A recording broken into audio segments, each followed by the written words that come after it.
सुभद्रा योजना रे आसीगला बड़ खबर 15 दिन भितर सरीब सुभद्रा रिजेक्शन जांच प्रक्रिया। तेज सबुठु बड़ कथा है जे जो माने योग्य हिताधिकारी होइथिबे से माने टंका पाइबे। आज एने सूचना देछंती उपमुख्यमंत्री प्रभाती परिडा। तेज मालकानगिरी गजपति कोरापुट रे अधिक रिजेक्शन होइछि। मालकानगिरी रे वेरिफिकेशन आरंभ हो जाइछि।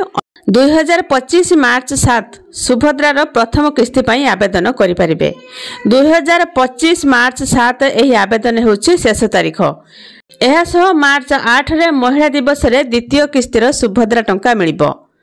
तो आवेदन करिबा बेले प्रथमे सर्भर डाउन होउथिला। सेते बेले जे माने आवेदन करथिले से माने आउ थरे द्वितीय थर आवेदन करिनहांती, सेमानकर रिजेक्ट हो जाइछि। तबे 1,06,00,000 महिला सुभद्रा आवेदन करछंती। सेथि मध्यरु 2,64,00,000 जनकर रिजेक्ट हो जाइछि। ए रिजेक्ट होइथिबा 25% जांच सरिछि। एबे सुधा 1,16,000 महिला सुभद्रा पई आवेदन करिथिबा बेले तृतीय पर्याय रे 80,35,000 महिला को सुभद्रा सहायता राशि मिल जाछि। आउ बाद पड़िथिबा महिला को डिसेंबर रे चतुर्थ पर्याय रे प्रथम किस्तीर टंका मिलिबो। 2024 सुधा 1 कोटी महिला को ए योजना रे शामिल करा जिवो। तेबे परवर्ती समय रे जनवरी एवं फेब्रुआरी रे आवेदन कले मार्च 8 रे एका बेले 2टी किस्तीर टंका पाइबे।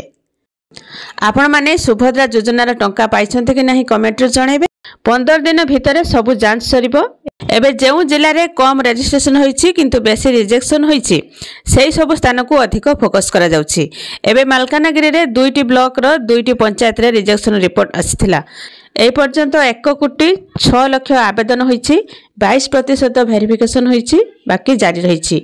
जेउ मानको 21 पुरिला से माने भी एबे भी आवेदन करि परिबे।